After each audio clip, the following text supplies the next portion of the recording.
Alhamdulillah Rabbil Alameen wassalatu wassalamu ala Sayyidina Muhammadin wa alihi wa azwajihi wa zurriyyatihi ajma'in. Interestingly, Klein supports the elimination of truth relation of arguments by pointing out that not all validity claims that can be contested in argumentation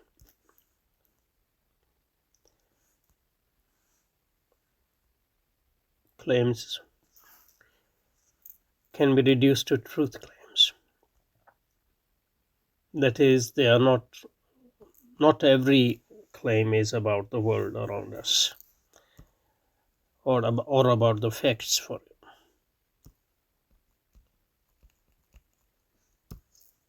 Many arguments are net, and this is again a quotation from Klein. Many arguments are not at all concerned with statements that one has to decide are true or false, but with questions like what is good. So obviously what is good is not a fact. It is more like what should be the case, what is beautiful. Again, beautiful is how should be things, or what things are ideally, or what is their ideal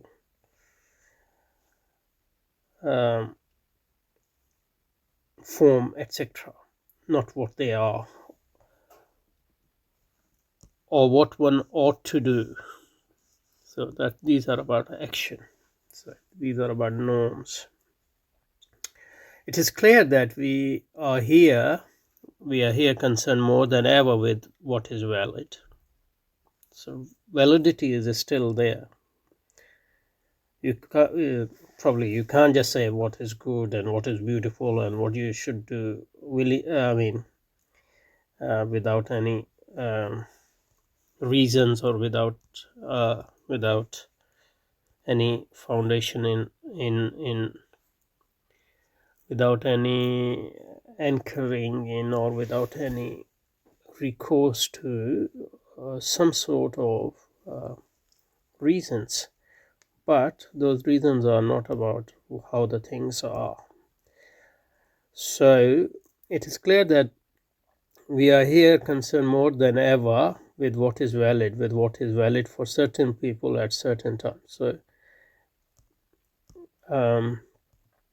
Klein seems to think from this sentence, I gather, that he thinks that good, beautiful, and what and the norms of the action are relative to the culture and the life world of people, and there's no universality as such. But he might not mean that, but it seems like he might have some sort of relativistic ideas about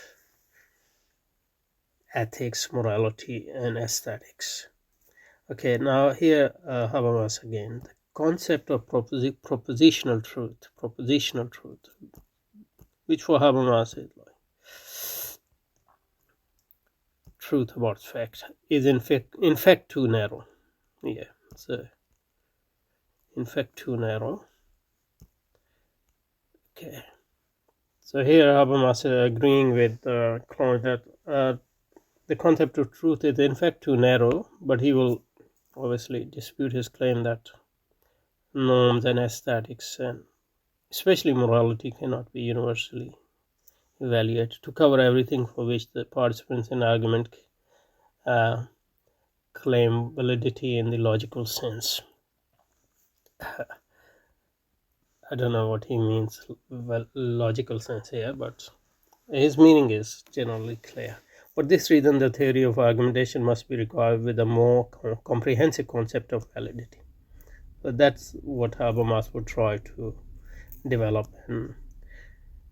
and what he does is he basically at the start in his earlier writing validity claims, he came up with 4 types of validity claims, but then I think as time went on. He reduced them to 3. I'm not sure. Yeah, but so in argument, claims about the rightness of action. There's another validity claim about sincerity. So if I claim that this policy should be adopted, or this action should be adopted, and this action should not be taken, then I'm obviously implicitly or explicitly raising a validity claim based on the values behind those imperatives, because when I'm saying this should be done,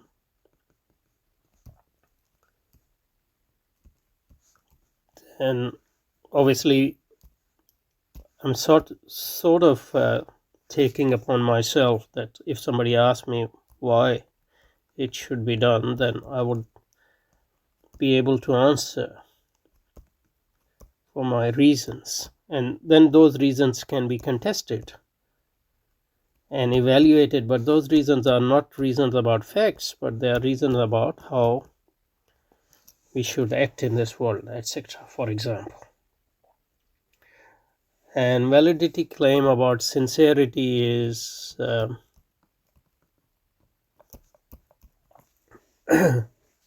is when I raise a validity claim, any validity claim, then I am the claims about involving self-expressions involve implicitly or explicitly claims about the sincerity of a speaker or person who is raising claims. So these are, although there are other validity claims, for example, validity claim if I say something is beautiful, probably I'm also implicitly taking on myself that if I'm contested, I can, by why do you think this is beautiful, I can give some sort of reason. Although Habermas think that these reasons are not universals, as against the reasons for the rightness of action, for example, or the reason for the facticity of truth claims, for example. They are universal. And then he has also this category of ethical claim, which he differentiate from moral claims. And ethical claims are involved in sincerity claims, for example, but are more than them. Anyway, so these are types of claim. Habermas differentiate the concept of validity. So he's agreeing with Klein that we can't reduce validity claim to truth claims, but what he's disagreeing with, or what he will disagree with Klein on, is Klein's apparent claim that claims to the rightness of action, or the claims to other forms of validity, except the truth claims, are not universal, for example. Okay, so just go back. So the concept of propositional truth is in fact too narrow to cover everything for which participants in argument claim validity in the logical sense. For this reason, the theory of argumentation must be equipped with a more comprehensive concept of validity that is not restricted to validity in the sense of truth. But it does not follow here. But it does not follow from this that we have to renounce the concept of validity analogous to truth. So validity of the values or moral claims is not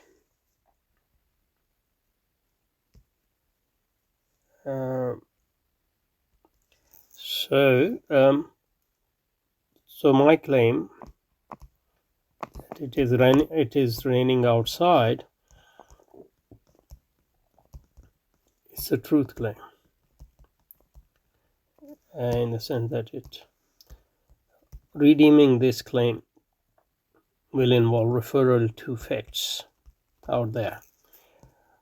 On the other hand, my claim that thou shalt not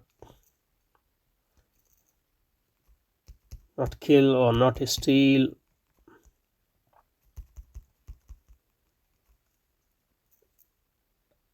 so it's different from truth claim. Habermas agrees with Klein on that, in that if somebody asks us to give reasons for that, we are not referring to the facts, but we are referring to norms and values of some sort, and those values are not facts.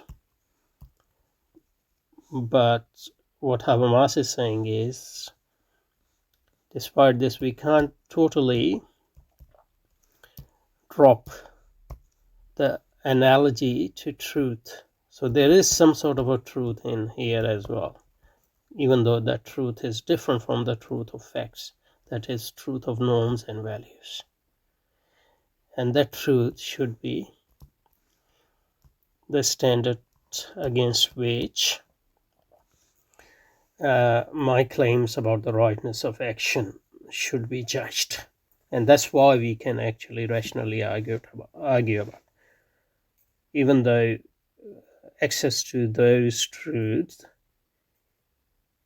is different from access to facts, and also the nature of those truths is different from the nature of facts, for example. Okay, so but it does not follow from this that, so for this reason, the theory of argument must be equipped with a more comprehensive concept of validity that is not restricted to validity in the sense of truth. But it does not follow from this that we have to renounce concepts of validity analogous to truth, to expunge every counterfactual moments from the concept of validity, and to equate validity with context-dependent acceptability. So so these are sort of semi-technical terms in Habermas. Counterfactual moment and context-dependent acceptability. So let's dwell on them a bit, and then I think we are done. Counterfactual.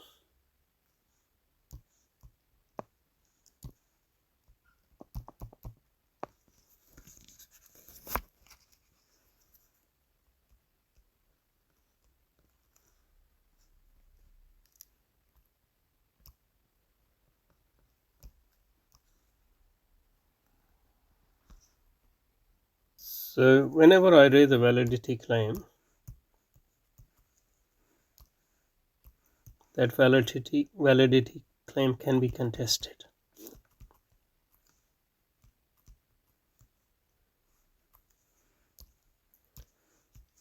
So I'm sort of raising that claim as a fact, in a sense, in an inverted comma. And but this potential for being contested is sort of a moment of self-transcendence within a validity claim, that this validity claim can be contested and can be transcended. So its factuality can be countered in that sense. That's the sort of essence of rationality or reasons. Because as against reasons, mere facts are just things which are out there. They can't be transcended. A rock is there, but a claim is not not like a rock in that sense. It has this counterfactual moment through which it can be self-transcended. It can be transcended. So that's the counterfactual moment. And what about context transcendence? Now, every claim, and we are talking about different validity claims here, is context dependent in this many ways. In one way, that it cannot be understood without a context, a specific life world or background understanding. So Habermas has no problem with that. So all validity claims are context sensitive in that sense. They can't be understood linguistically as well as in their extra linguistic meaning as reasons, except in a specific context. But for Habermas, it does not follow from this that they can be reduced to that context. And the reason they can't be reduced to that context is that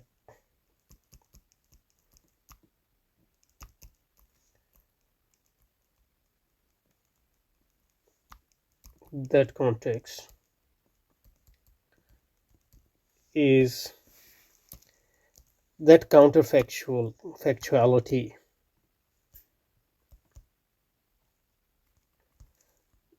moment within reason, which we talked about.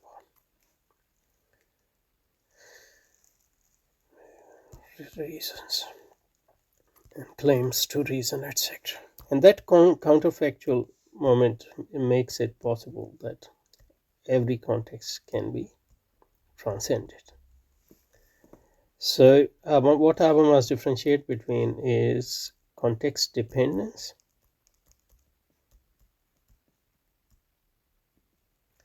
context sensitivity,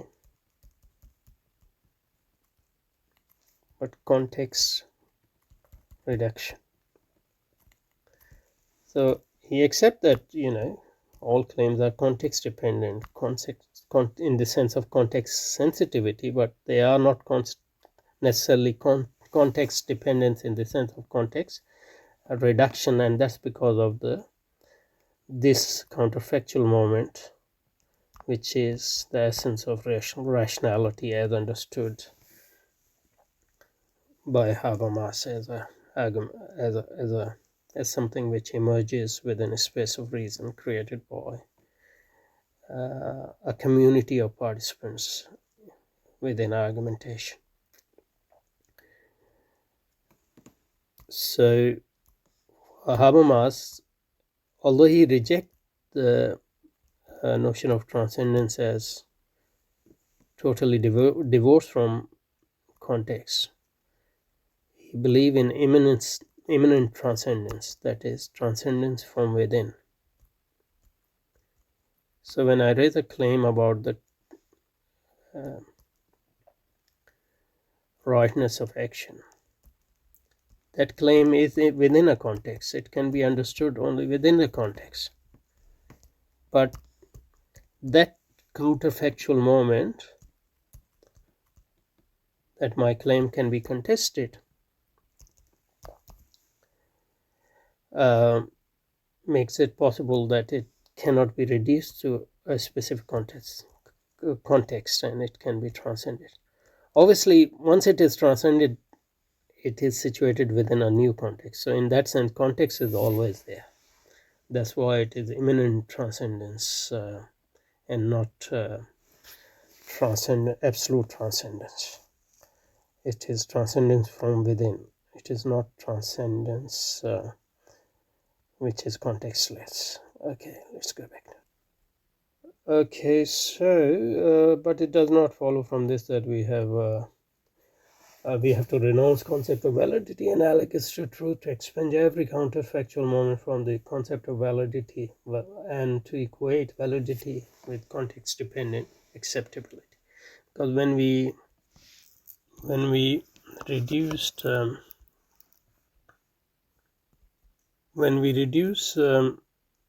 validity to context dependent acceptability.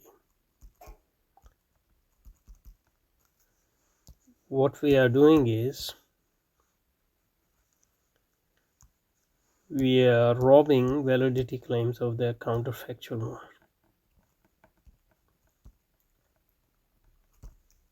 Even when we accept something based on context dependence, if that acceptability is rationally motivated, that counterfactual moment is always there, which can be potentially triggered to question that acceptability. That's what Habermas is saying, I think.